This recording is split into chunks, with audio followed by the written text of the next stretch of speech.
పోనీ పొరపాటుగా అయ్యగారు ఎంతకు వచ్చారో చదువు. అయ్యగారా? అయ్యగారు వారే సుబ్బిశెట్టి గారు. ఇంకనేమి మనసులో ఏదో మరణం ఉండనే ఉన్నది. అయినా ఆ సంగతి మీకెవరు చెప్పినారు? నేనే చూసేదను. ఎలా చూశారు? వచ్చిన చలో మీ అమ్మ కంటపడవలసి వచ్చినని ముకుడుకు వచ్చేసరికి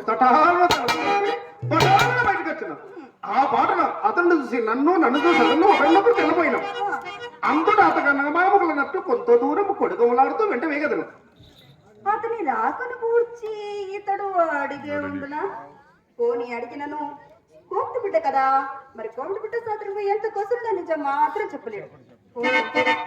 నేను ఈ త్రోతకు చూసేదా ఏ విరాలు తిరిగితట్టలు వెళ్ళసి సిగట్టములు కదా. ఏమండి ఎందరికీ చూసుకుని ఆయన అడగపోయిందా? అడిగాడు. మేము కావాల్సి వచ్చానని చెప్పాడు. చెప్పాను కదా, మరి మీ సందేహం ఏమిటి? నా సందేహం ఏమీ లేదు. చెప్పిన నువ్వు కోపగించుకోను కదా. కోపం ఎందులకు? నా ఎందుకు పాపం ఉండేనా? శబాస్, అది మాట. ఇప్పుడు చెప్పని విధము మేనము కొరకు వచ్చిన వాడు విచ్చలు విడిగా విధుకు మనమాక అదురుతూ బెదురుతూ పెరగదారిని పోవాలి అని నా సందేహం. అట్లయిన ఆ విషయం కూడా ఆయన అడగపోయిద్దిరా. అడిగేవాడిని. అందులో ఒక బాల్యమిత్రుడు ఒకపడి బహోళ సర్వమేశములు వేయి చూకు వేగను. ఏమండి అట్లయినా నేను చెప్తాను వినండి.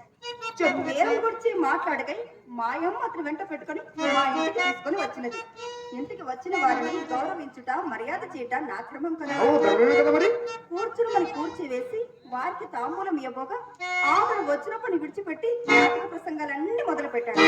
ఆ మాటలు నా మనసు చిరాకు చెంది చప్పున వేడదికి చక్కగా పోతుండగా ఇంతలోనే మా అమ్మ నా మనసుని కనిపెట్టి మీద అతని దొడ్డుదారుగా తీసుకొని ఇక వరనే సాగిస్తున్నది. మీరు నమ్ముడు నమ్ముకున్నాడు జరిగి యథార్థమే ఇది.